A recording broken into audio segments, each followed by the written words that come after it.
โรโควินาศตุมาเตยภวัตวันตรายโยสุขีติกายุโกภวะอภิวาทนาสีลิสนิจังวุฒาปัจจายโนจัตตารโอธรรมาวันทันติอายุวันโน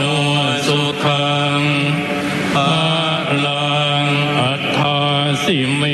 อัคคาสิเมยาติเมตาสคาจเมปิตานังภาคินังกัจจาปุเพกตมนุสรังนะอิรุนังวาโสโกวายาวันดาปริเทวนานาตังเปตานามาตายะเอ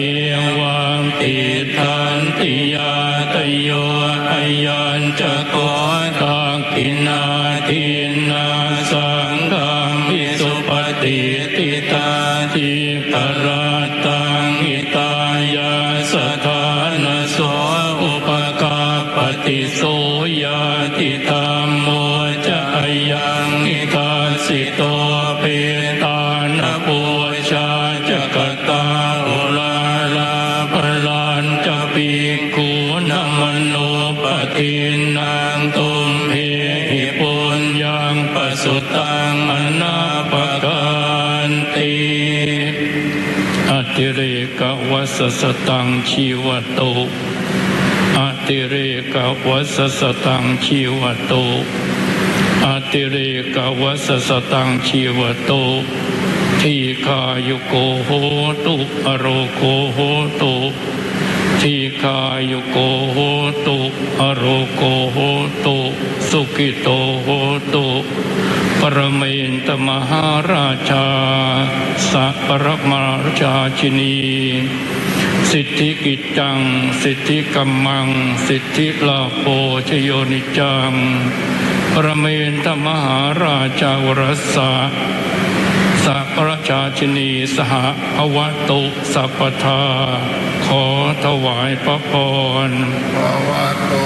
สัพพมังคลังรักขันตุสัพพเทวตาสัพพพุทธานุภาเวนัสสทาโสทิภวันตุเตภวตุสัพพมังคลังรักขันตุสัพพเทวตาสัพพธรรมานุภาเวนัสสทาโสทิภวันตุเตภวตุสัพพมังคลังรักขันตุสัพพเท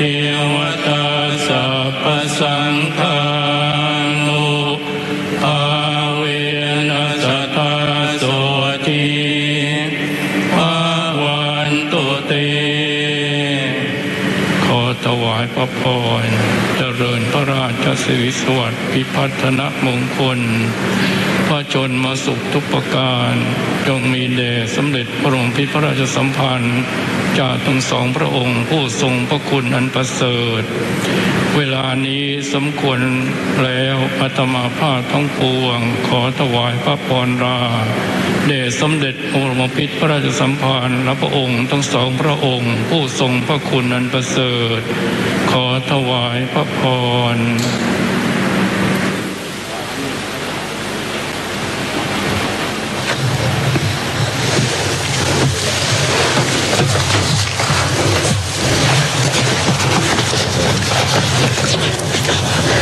พระสงฆ์ถวายอนุโมทนาถวายอดิเรกถวายพระพรลาออกจากพระที่นั่งนะคะ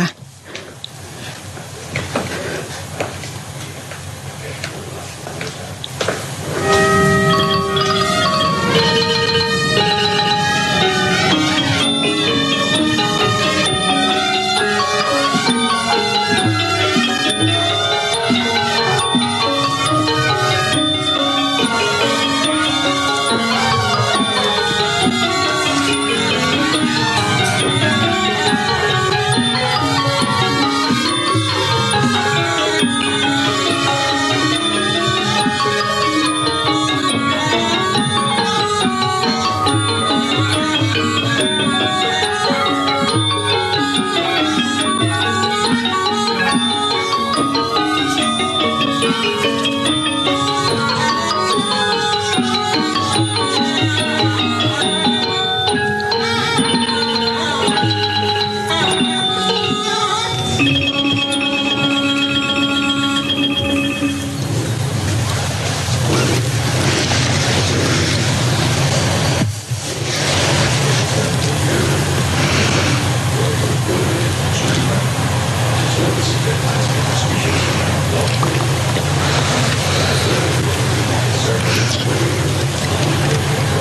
ลังจากพระสงฆ์ถวายพระธรรมเทศนาคือพระพรหมเสนาบดีวัดปทุมคงคาและพระสวดธรรมคาถาจากวัดปทุมคงคาอีก4รูปออกจากพระที่นั่งแล้วนะคะพระบาทสมเด็จพระเจ้าอยู่หัว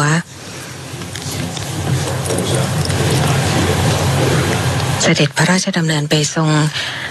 กราบที่หน้าเครื่องนมัสการหน้าพระแท่นพระนพพดลมหาเสวตฉัตร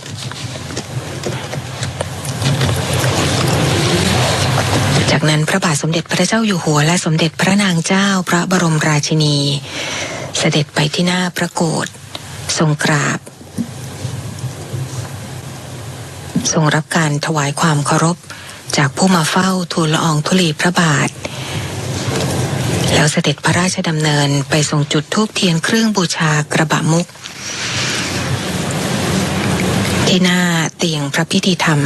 สวดพระอภิธรรมทางด้านตะวันออกและด้านตะวันตกณมุกเหนือพระที่นั่งดุสิตมหาปราสาทค่ะ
สมเด็จพระเจ้าอยู่หัวและสมเด็จพระนางเจ้าพระบรมราชินีเสด็จออกพร้อมด้วยสมเด็จพระเจ้าลูกเธอเจ้าฟ้าสิริวัณวรีนารีรัตนราชกัญญาสมเด็จพระเจ้าลูกยาเธอเจ้าฟ้าทีปังกรรัศมีโชติมหาวชิโรตมังกรสิริบุญราชกุมารจากพระที่นั่งดุสิตมหาปราสาทลงทางมุกกระสันพระที่นั่งพิมานรัตยาค่ะ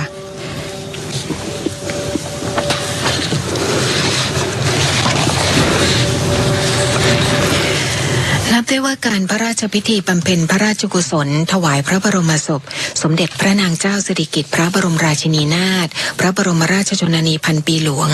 ซึ่งจัดขึ้นใน4วาระได้แก่วาระสัตมวาลคือครบ7วันเมื่อ30และ31ตุลาคม2568ปัณณรสมวาล15วันคือวันที่7และ8พฤศจิกายนพุทธศักราช2568ปัญญาสมวาลครบ50วันเมื่อวันที่12และ13ธันวาคม2568ได้สำเร็จลุล่วงตามโบราณราชประเพณีนะคะและสัตมวาล100วันวันนี้เป็นวันแรกซึ่งในวันพรุ่งนี้โทรทัศน์รวมการเฉพาะกิจแห่งประเทศไทยก็จะได้ถ่ายทอดสดให้ได้รับชมพระราชพิธีในการทรงบำเพ็ญพระราชกุศลสัตมวาลเป็นวันที่2ให้ครบถ้วนนะคะซึ่งทรงพระกรุณาโปรดเกล้าโปรดกระหม่อมให้จัดการพระราชพิธีขึ้นวันที่31มกราคมและ1กุมภาพันธ์พุทธศักราช2569เมื่อ ทรงบำเพ็ญพระราชกุศลครบทั้ง4วาระแล้วนะคะก็จะถือว่าเป็นการที่ได้ทรงสืบทอดตามโบราณราชประเพณีกันอย่างครบถ้วนและหลังจากนี้ก็จะมีการพระราชทานพระบรมราชานุญาตให้ราชสกุลคณะองคมนตรีคณะรัฐบาลคณะบุคคลส่วนราชการรัฐวิสาหกิจภาคเอกชนและประชาชนทั่วไปร่วมเป็นเจ้าภาพค่ะ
พระบาทสมเด็จพระเจ้าอยู่หัวและสมเด็จพระนางเจ้าพระบรมราชินีเสด็จพระราชดำเนินประทับรถยนต์พระที่นั่งเสด็จพระราชดำเนินกลับพระที่นั่งอัมพรสถานพระราชวังดุสิตกองทหารเกียรติยศถวายความเคารพวงดุริยางค์บรรเลงเพลงสรรเสริญพระบารมีค่ะมีข้อมูลสำหรับประชาชนที่ต้องการจะเข้ากราบถวายบังคมพระบรมศพนะคะเนื่องจากว่าเป็นห่วงเวลาที่มีพระราชพิธีทรงบำเพ็ญพระราชกุศลสัตตมวาน100วันในวันนี้และวันพรุ่งนี้1กุมภาพันธ์2569นะคะสำนักพระราชวังได้แจ้งปรับเปลี่ยนช่วงเวลาค่ะโดยในวันพรุ่งนี้1กุมภาพันธ์สามารถเข้ากราบถวายบังคมพระบรมศพได้ตั้งแต่เวลา 13 นาฬิกาถึง 21 นาฬิกานะคะจุดคัดกรองในอุโมงค์ทางเดินลอดถนนหน้าพระลานค่ะจะปิดในช่วงเวลา 20 นาฬิกาท่านผู้ชมคะโทรทัศน์รวมการเฉพาะกิจแห่งประเทศไทยได้ดำเนินการถ่ายทอดสดพระราชพิธีทรงบำเพ็ญพระราชกุศลสัตตมวาน100วันถวายพระบรมศพสมเด็จพระนางเจ้าสิริกิติ์พระบรมราชินีนาถพระบรมราชชนนีพันปีหลวงในวันแรกนี้เสร็จสิ้นลงแล้วนะคะท่านผู้ชมสามารถรับชมการถ่ายทอดสดในวันที่2คือวันพรุ่งนี้1กุมภาพันธ์2569เริ่มตั้งแต่เวลา 9 นาฬิกา 55 นาทีเป็นต้นไปค่ะสำหรับในวันนี้ทีมผู้บรรยายภาคภาษาไทยได้แก่คุณธนสรอมาตยกุลคุณกมลวรรณสุนทรธรรมและดิฉันสายสวรรค์ขยันยิ่งรวมทั้งผู้บรรยายภาคภาษาอังกฤษร้อยเอกนายแพทย์ยงยุทธมยลาภขอลาท่านผู้ชมไปด้วยเวลาเพียงเท่านี้นะคะ